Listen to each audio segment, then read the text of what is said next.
Good morning.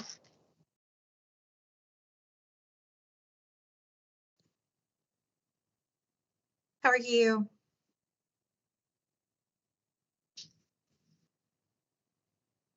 Can you hear us?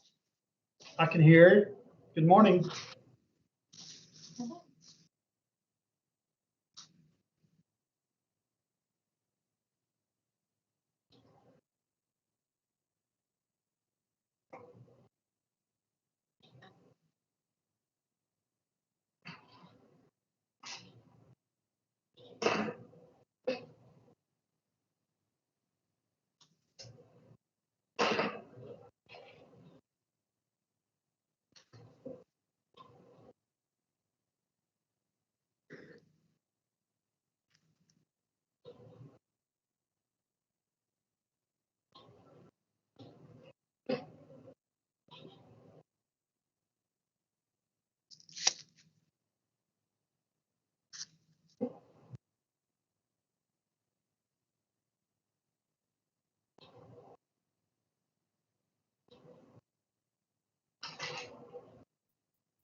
Don't know who this is.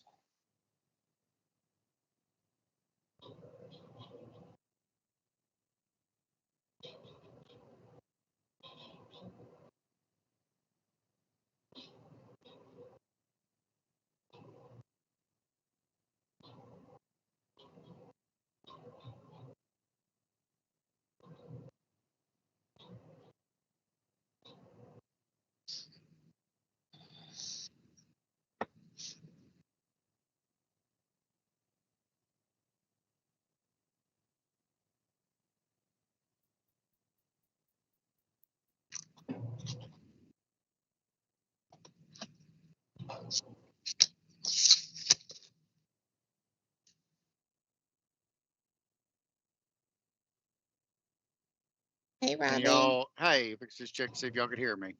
Yes. Good morning. So morning. How many have we got on the call so far? Like 6 or 7. One. Okay. I know we Oh, still I got was a couple counting minutes. council members. Yeah, we still got a few minutes.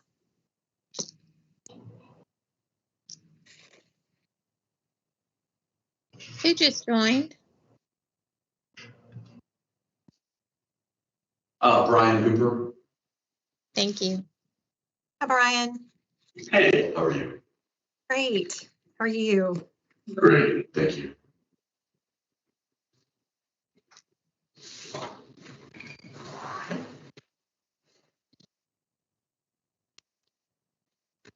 Deborah, am I coming through clear or am I echoing? Oh, you think you sound good? Can Okay. everybody hear him okay?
It was 501-683-3314.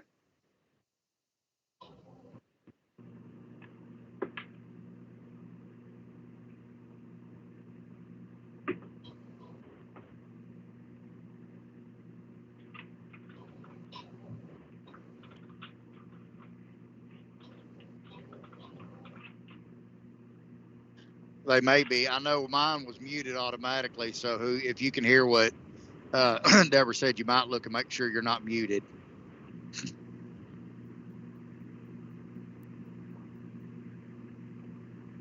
Okay, it's Nikki Heck. Thank you, Nikki.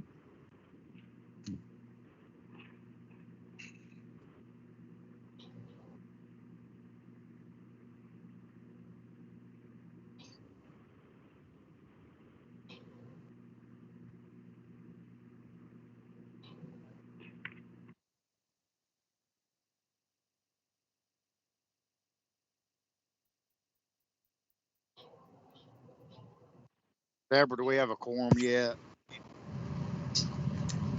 Probably Hamburger's still need a coming couple in. more. Need a couple more people. Okay. I mean, we got a minute left, but I just Yeah. want to see if we were there or not and start. But if you need to, just let me know when we got a quorum and I'll open the meeting. Sure. Yeah. I'm assuming Shay and Marty are They close by. just came out of the meeting, so they may be joining here in a minute. Morning, Jamie.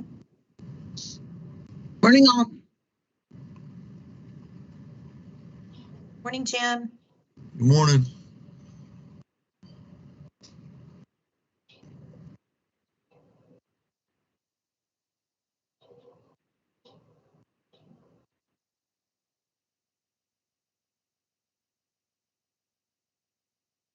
I know that it's time, but I think we need a couple more members to make a quorum. So we're going to wait a few minutes. Do we have a quorum before we open the meeting up? The Shay.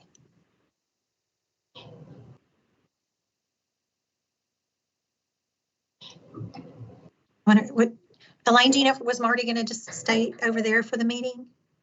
I don't know. Yes, he's moving to another office over here. So take him just a moment to get plugged in.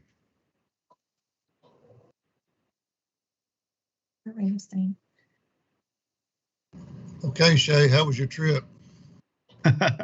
It was great.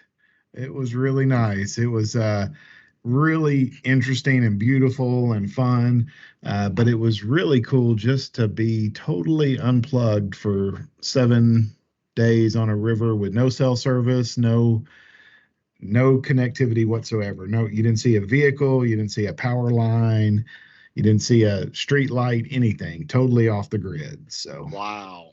That is amazing. yeah, it was just absolutely beautiful though. Fishing was great. The river was beautiful. It was just, yeah, just really cool. Highly recommended. What'd you do?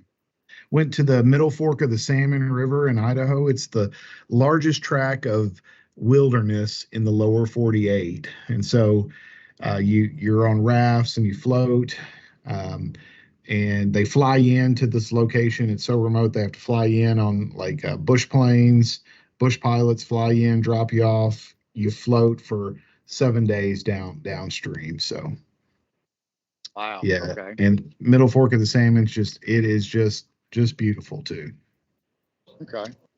Yeah, Mitchell has floated it several times himself without a guide. He's done it on his own. So I do love that river.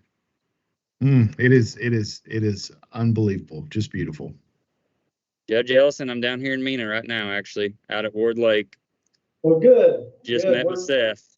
We're real excited about all that. So It's looking really good. Is it? might see you today. What's that?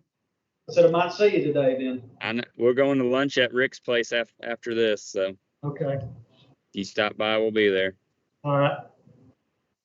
Have we got a quorum yet, Deborah? Hey, hold on. Allison's trying to join right now. Okay. She's in the waiting room. Okay.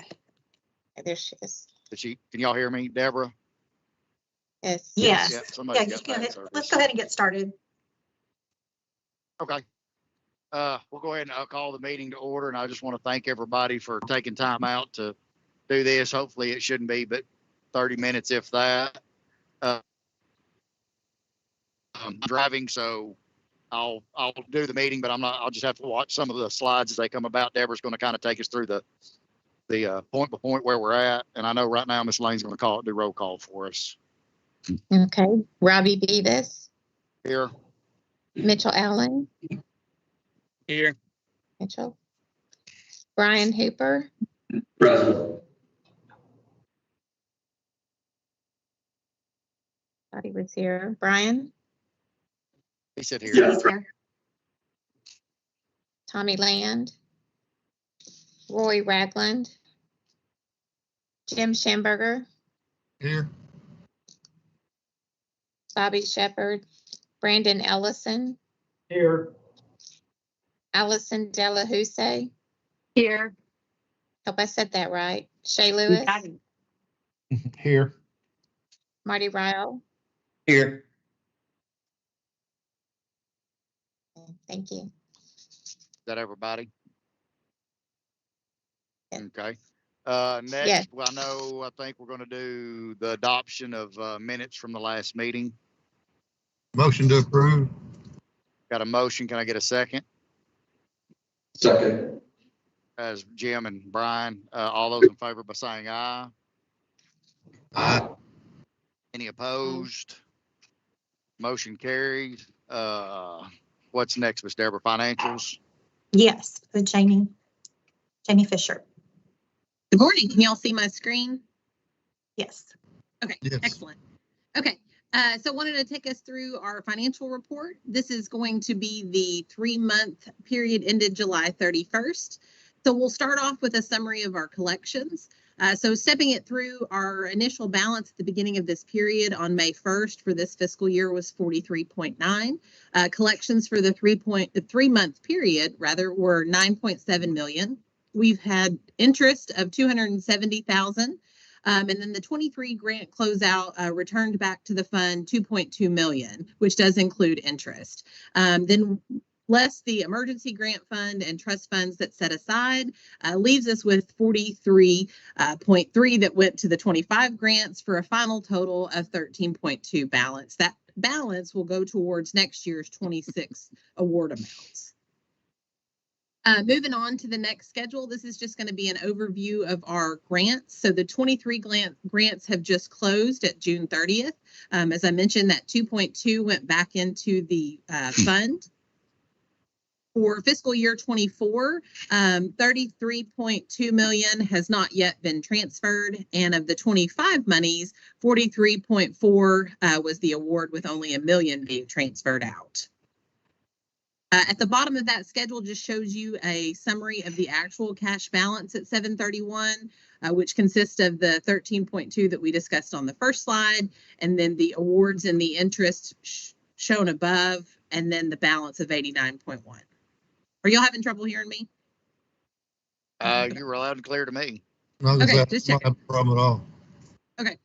And then the next schedule is going to be a summary of what was returned from the FY23 grants that closed. So we had 702,000 that was cash that was actually transferred out to the agencies and unspent at 6/30 that was returned. And then 2 million that was awarded but unspent budgetarily. So that gives you the total that was returned to the primary fund that will ultimately roll to next year's awards. Any questions on any of those?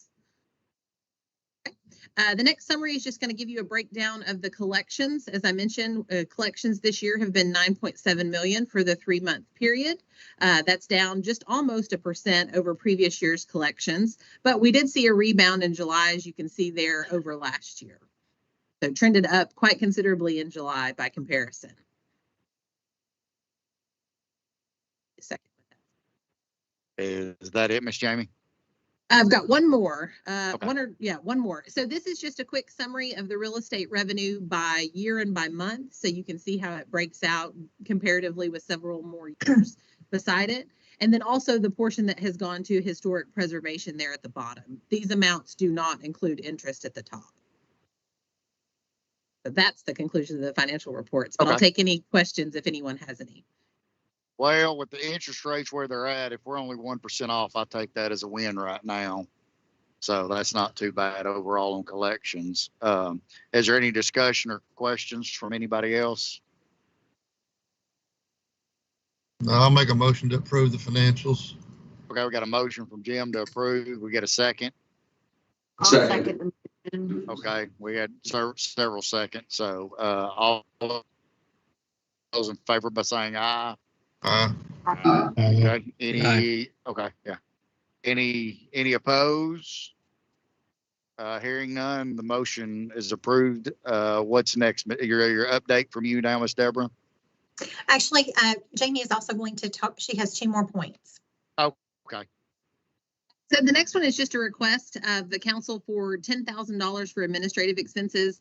We typically bring this to you guys when you do the voting on the annual grants, but this was not included this year, and this is just to ensure we have funding available for any reimbursement for travel, mileage, meals, any of that to cover administrative expenses. Okay. Any discussion? If not, motion the $10,000 transfer. I guess I'm the only one making motions. I'll make a motion to approve. I'll second that I heard motion. somebody. Okay. All right, we got a motion and a second. All those in favor by saying aye. Aye. Aye. Aye. Any I'm gonna opposed? be all over the minutes next month or next meeting. Yeah. All right, motion carries. Jamie, well, your next point. Okay, so Deborah had said that we wanted to have a quick discussion on the trust fund and sort of a little bit more information and dialogue around that. So I wanted to put up a couple of points from the bylaws, just kind of explaining why that is set aside, and then ultimately how the amount was derived that was presented at the last meeting before you all that was approved. So this just kind of outlines, you know, the 1% of collections, and last fiscal year's collections were that 33.7. That resulted in the 1% of collections being set aside at $337,617. I think I was the one that kind of brought up this question. We always have a 1% setback basically in the trust fund, basically like reserves. But as things flow, and as you saw, we got $2.7 million back this year that didn't get spent, you know, over the time of the grant. There's always going to be funds there, and this 1% is derived. It's a policy by the council. It's determined by the council. I think the council can waive that fee and actually put those funds out in the grant requests in the spring when we do them. I don't really see a need for this 1% collection. I think we need to have funds set aside, but I think we also could have the right to defer that if we decided to do so at the meeting every year. And I did have Clay, our general counsel, join us. He and I had a discussion about it. According to the bylaws, because these are administrative procedures, it would have to be approved, written, and go back through the legislative process for administrative rule change. And I'll let legal counsel speak to that and get out of his lane. He probably can explain it better than I can. So this is Clay. Under the grant funding and application procedures, where this trust fund language comes from, although that's also part of the bylaws, those grant funding and application procedures have actually been promulgated as rules. So to amend those, it's not simply a matter of amending the bylaws.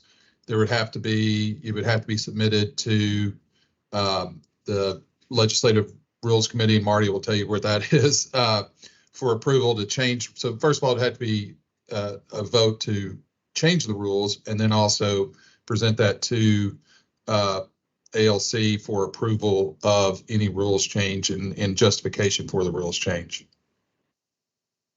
Yeah, and Clay, as I understand it, because I'd ask you this question, that this commission does not have the authority to waive a rule or take a 3/4 vote or anything like that to disregard a rule. That's not allowed, correct? Correct. I will tell you, in years past, we haven't done it correctly then. We have done that in the past. That is what we came to find out later. Yeah. But the good thing is it rolls out, you know, next year when we meet, that it comes back out of the trust fund, back into the it's it basically only stays in for 1 year. It'll roll forward every year. So it won't be building and building and building like they had let it done in years past before. That's true. We have been setting aside the trust fund and not doing that practice. There was a practice in effect some years ago. I think 2017, I believe, was the last year that happened. And General Counsel and CFO at that time, we agreed that was probably should not have happened. Well, we want to do it right, and now we know, so we can continue to do it correctly now. Thank you. Yeah, I appreciate everyone discussing that, and so that we all have a clear understanding. Thank you, Jamie. Thank you all. Okay. You ready, Deborah? Yes.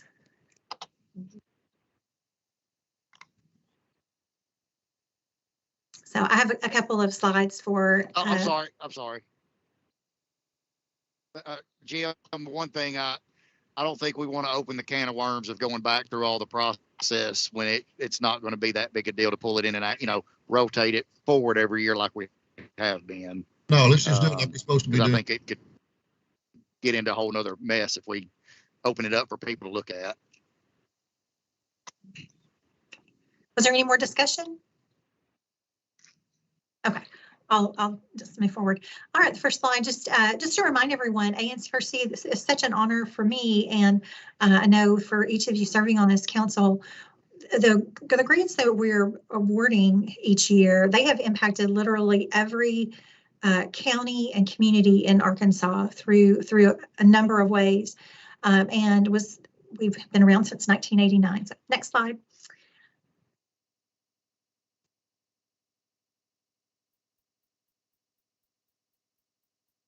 Elaine, is it forwarding?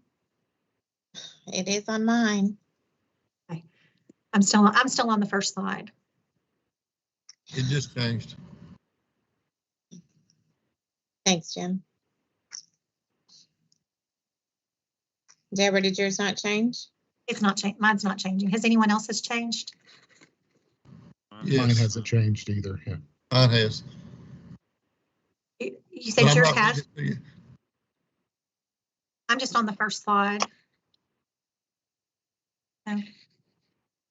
Okay, well, can look at the first.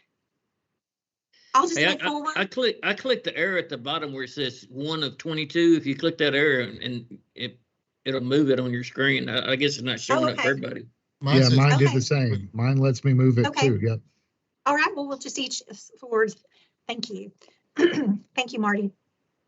So the first item is we're on slide 2 of 22. A request from the University of Arkansas at Monticello. Dr. Doss reached out and had a special request. One of their projects was they have excess funds, and another project has come in under. And if you'll go to the next slide, I'll show you those two images of those two slides. So the Trotter House was awarded for grant 24020 was awarded $353,227. They have requested that we transfer $40,000 from their Trotter House project to their secondary project, the Faculty House project. If you go to slide 4 of 22, you will see a photo of the Trotter House. I'm sorry, the Faculty House. The Faculty House sits right next to the Chancellor's House on the University of Arkansas at Monticello campus. It's a very beautiful home, and they have worked really hard to go to great lengths to match wallpaper and a lot of details so that this will be a wonderful historic preservation project. So their request, and asking for on slide 5 of 22, to request approval to transfer $40,000 from grant 2420 to their grant 2419. And I will just say this, when she asked about this, there is a precedent for many projects from the universities in the past. The council would either award maybe just a sum for the entire university. We have also had projects where the universities had the discretion to move funds between projects. So I will open it up for discussion and hopefully a vote for this. Is there any discussion on this? I just think we need to do it. How often does this happen? Is this like a common thing? Like every single year, there's projects that are under and they want to transfer it to something else, or is it pretty rare? Or? It's happened a few times. It doesn't happen every year. So it's not something that people would apply for more funding, because we didn't really look like hard at any budgets for any of these things, and any details. So I just didn't know if it's something people are applying for more, hoping they can just transfer it over to another project, or if it's not happening that often. I'm guessing that's not the case, but. No, what we've seen most often is that that both projects will come in with less, that they don't have enough money in the original request to cover the projects. That's what we've seen much more of than any projects coming in with funds left over. Mitchell, there's been cases where you have a university or somebody have 2 or 3 projects that they come to the council with, and we'll approve the total amount and let them divide them between the projects how they want to. But they usually come back right away with how they want to divide it up, because they have other sources of funding sometimes for projects. So this is not unusual. Yeah. Well, I think these are both good projects. I've personally visited both the Trotter House and that faculty house and the work they're doing there, and they're good projects. So I mean, if it helps them complete them, I think it's a good thing. Was that a motion? In a lot of cases. Yeah, I'll make a motion. We approve it. Okay, we got a motion. Can I get a second? Second, I'll second that. Okay, got a motion to second. All those in favor of this, say aye. Aye. Any opposed? All right, motion carries. Well, I will add this: in most cases like Heritage and Parks, they get the money and then they divvy it to the sister agencies, and then that leaves them the freedom to move it amongst the agencies underneath. So they don't have to actually come back to the council in this case. So that's why we don't see it a lot either. Most colleges are doing one project at a time. They don't have just, of course, University of Arkansas generally has multiple, but most we're getting one single request at a time. So this doesn't happen just all the time. Ms. Deborah, next. Okay. Slide 6 of 22, just over, there's 3 projects that I wanted to talk about. Jamie talked about the financials for the progress and final reports, kind of where we are at financially, but I just wanted to highlight a couple of projects that have completed and or are in progress. So one, the slide 7 of 22, the Arkansas School for the Blind. This is the WPA Hill Cottage renovations. They had a phase 1 and 2 in 21 and 23. This project has been completed. The top image, I've shown the exterior of the Hill Cottage in 2020. You can see one of the things, for those of you that can see the slideshow, the windows was one of the major things that they replaced, and you can see in just this picture, this little snapshot, that it made a dramatic difference in the overall look of the school and brought it back to historic look for the Hill Cottage. They also did replace flooring, had HVAC upgrades, electrical upgrades, plumbing. In the application, they mentioned the electrical and plumbing. They had original electrical and plumbing in some cases for this structure. So next slide, just number 8 of 22. Wanted to just give you a couple of other details about this particular project. It was built in 1941. It was a WPA project. Relatively small structure compared to many of the ones that we have renovation projects on. And I thought this was interesting. In 1941, it was originally an $8,000 appropriation for the home economics building for the campus. So that's just a few little. All right, the next slide, 9 of 22. University of Central Arkansas, their recent project was the McAllister Hall restoration, phase 2. And they sent some photos in their report. The sign for ANCRC is prominently displayed in front of McAllister Hall at the university. And this photo was taken in July of 2024. And in the next slide, a couple of other interior images. The women's restroom was completely remodeled. You can see a before and after. They changed out tile and fixtures, etc. Was intent. Slide 11. This was one of the larger aspects of the project. They made the building accessible. So they added a ramp, kind of an extensive ramp you can see in the bottom 2 pictures, so that you could enter so that people could enter the building. And that was obviously that's always a good asset. So another image on slide 12 shows they renovated basically it was a storage room, and they created a family-friendly restroom. They did a lot of discussions with those who are using the building, and this was important. They have a lot of family groups and meeting groups, and this gave them an opportunity to be able to accommodate people who are using the building on a regular basis. And okay, next, another project, Arkansas State University at Henderson State University, the Caddo Center. This project, the Caddo Center, there have been a total of 7 phases. And the exterior, and I showed an image of one of the renovated offices on the first floor. Those phases were completed in 1 through 6. And that's slide. So we go on to slide 14.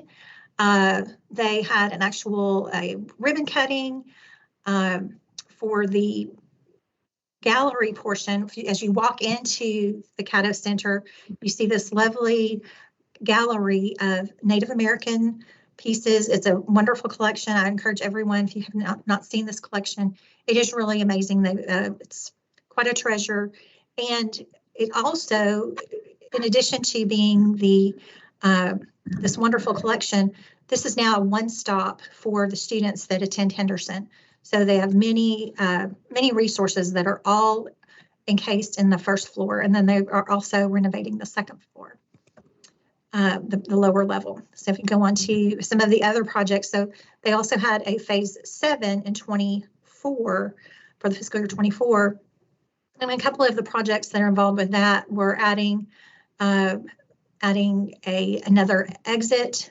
You can see in the slides and the images they sent, just giving another access point to the structure.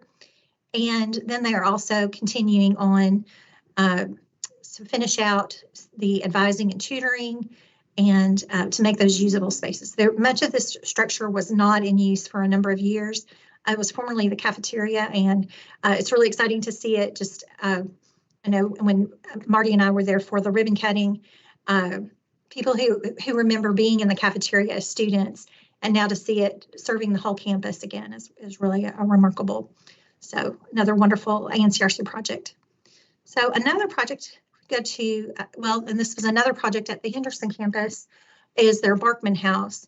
And I just wanted to share a slide. This was on their Facebook page recently, that they both acknowledged at Arkansas Natural Cultural Resources as providing the funding, and they will be scheduling a ribbon cutting in the near future. So appreciated their great appreciation for all of the funds the council has provided for their projects. Right, in slide 18, just to remind everyone of the upcoming meetings. December 3rd, we will be meeting at Garvin Woodland Gardens in Hot Springs. The March meeting will be held virtually, and the annual funding meeting will be on the 21st of May. A little bit more about the December 3rd meeting. We are going to be again at Garvin Woodland Gardens, and This time of year, many of you may know, this is one of it's a very, very popular tourism destination for the state. They have visitors come from far and wide. Like the last few years, they've just had record-breaking crowds. And so on the next slide, a couple of the, so we're at slide 20 of 22. Some of the activities will have a daylight tour to see the ANCRC projects. We'll tour by golf cart. We'll have a meeting and dinner, and then you'll have the opportunity to also see the garden lights in the evening. So other tours will be available in the evening. So I will send out more information. I've been visiting with Rebecca at the gardens, and we'll send more details. But we're planning on starting in the afternoon and have, like I said, the tour and information about the gardens and other projects, dinner and a meeting, and then the option of the evening tour. So I will, like I said, I will be sending more information about all of those. And 21 of 22, just a quick update, and Shay and Marty may have additional information about this. I know they both went to the Daisy Gatson Bates unveiling, but the next unveiling, as I believe I shared with everyone, all of the council members, the Johnny Cash unveiling will be on September 23rd. And it's very exciting. There's a lot of publicity about this project, and ANCRC was one of the major contributors to this, and as well as the foundation. But that concludes my comments. Anyone have any questions? I would say the Johnny Cash unveiling is Johnny Cash unveiling is actually the 24th. Oh, I'm sorry. Yeah.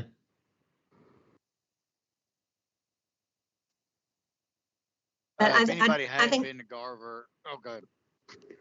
Go ahead, sorry. no, go ahead. I was gonna say, if anybody hadn't been to Garvin Woodland Gardens, I went last year. It is beautiful, but the general is you walk it, you don't get to golf cart it. So if you want to see it and not have to walk a lot, I would highly recommend getting the ride along tour instead of the walk along tour, because it is quite a bit of walking if you see all of it.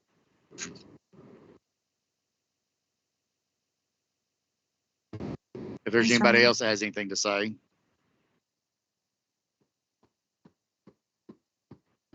Is there any public comment?